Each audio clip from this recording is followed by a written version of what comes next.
एक छोटा सा गांव, और उस गांव की एक टूटी फूटी झोपड़ी में रहता है एक गरीब लेकिन श्रद्धावान परिवार। एक मेहनती किसान, उसकी पत्नी, 2 छोटे बच्चे और एक बुजुर्ग दादी। किसान सुबह सवेरे खेतों में निकल जाता है, हाथों में हल, आंखों में उम्मीद। दिन भर की मेहनत, भूख और थकावट के बावजूद इस घर में हर सुबह एक चीज जरूर होती है, भक्ति। सूरज की पहली किरणें झोपड़ी की छत की दरारों से अंदर झांक रही थीं। माँ चुपचाप उठी। उसने अपने बच्चों को एक फटी सी चादर से ढक दिया। कोने में तुलसी के पास रखा दिया मंद मंद जल रहा था। इस गरीबी में भी एक शांति थी, एक ममता थी और ईश्वर की उपस्थिति। माँ तुलसी के पास बैठ गई।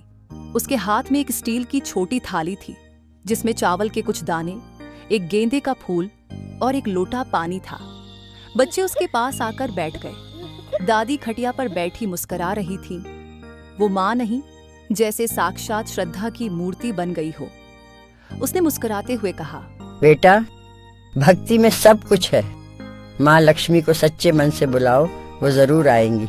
उस पल में झोंपड़ी का वो कोना भी किसी मंदिर से कम नहीं लग रहा था। पास की झोंपड़ी से एक औरत बाहर निकली। उसने देखा, ये गरीब परिवार पूजा की तैयारी कर रहा है। उसके चेहरे पर भाव थे, आश्चर्य नहीं, श्रद्धा का।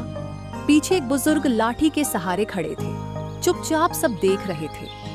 धीरे धीरे गांव वालों को भी पता चला और फिर एक आदमी घी का मिट्टी का बर्तन लाया। एक बच्चा केले लेकर दौड़ा आया। एक बूढ़ी माँ अपने कांपते हाथों से मिठाई रख रही थी। सब मिलकर एक थाली में सब कुछ रख रहे थे। शायद ये सिर्फ पूजा की तैयारी नहीं थी, ये था साझा प्रेम, एकता और श्रद्धा का पर्व। सब लोग, माँ, बच्चे और गांव वाले, तुलसी के सामने हाथ जोड़कर आंखें मूंद लेते हैं। कोई मांग नहीं, बस भक्ति। सूरज की किरणें अब और सुनहरी हो चुकी हैं और तभी अचानक आकाश से एक स्वर्णिम प्रकाश झोंपड़ी पर उतरता है। पीपल का पेड़ हरा हो जाता है, आम के फूल खिल उठते हैं।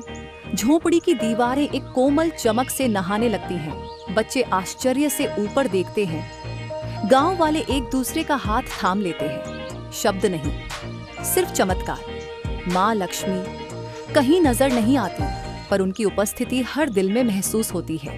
और फिर उस स्वर्णिम रोशनी में दादी की आंखें भर आईं। उन्होंने बच्चे का हाथ थामकर मुस्कुराते हुए कहा, देखा बेटा, मैंने कहा था ना, माँ लक्ष्मी जरूर आएंगी।